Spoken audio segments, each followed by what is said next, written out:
Samantala, mas pinili ni Coach Luigi Trillo na hindi muna patulan ang patutsada ni Talk and Text Team Manager Jojo Lastimosa na tinawag siyang pseudo-coach. Grabe naman yon. At mag-focus na lamang sa laro matapos ang pagkatalo ng Meralco sa Game 4 ng semifinals. Ang ibang detalye alamin sa eksklusibong pag-abante ni Jason Cusilatar.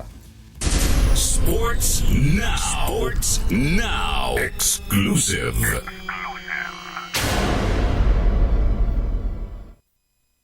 Hindi na pinalaki pa ni Meralco Bolts head coach Luigi Trillo ang naging patutsada sa kanya ni TNT tropang 5G team manager Jojo Lastimosa matapos tawagin bilang isang pseudo-coach kaugnay ng issue sa officiating sa PBA Season 50 Philippine Cup semifinals.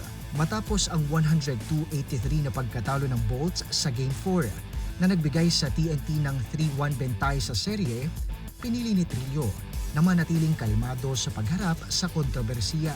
Sa eksklusibong panayam ng Abante Sports Now, sinabi ni Trillo na personal na opinyon ni Lastimosa ang naturang pahayag at wala na siyang intensyong patulan pa ito. Ipinunto ni Trillo na nauunawaan niya ang bigat at hirap ng pagiging coach, bagay na aniyay naranasan niya sa loob ng ilang dekada.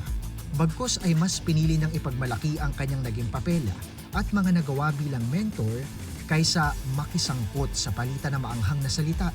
Pseudo coach? No comment. That's his opinion. I'm fine with that. I'm just gonna be me. So, that's his opinion. I'm not gonna comment.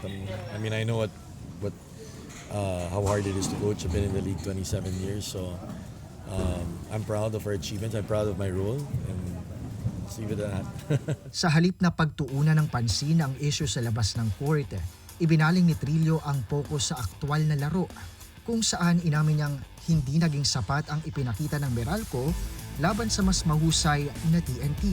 Binanggit niyang bagamat dikit pa ang laban sa halftime, tuluyang nakontrol ng tropang 5G ang laro sa ikatlong quarter kung saan sila ay natalo 27-18. Kinilala rin ni Trillo ang pambihirang laro ni Poy Aram na anyay naging pangunahing dahilan ng panalo ng TNT matapos magtala ng halos perpektong shooting night mula sa mababang minuto na kukuha sa kabuuan ng serye. So we're missing some shots. They were missing some shots, but I think the telling thing was this third quarter.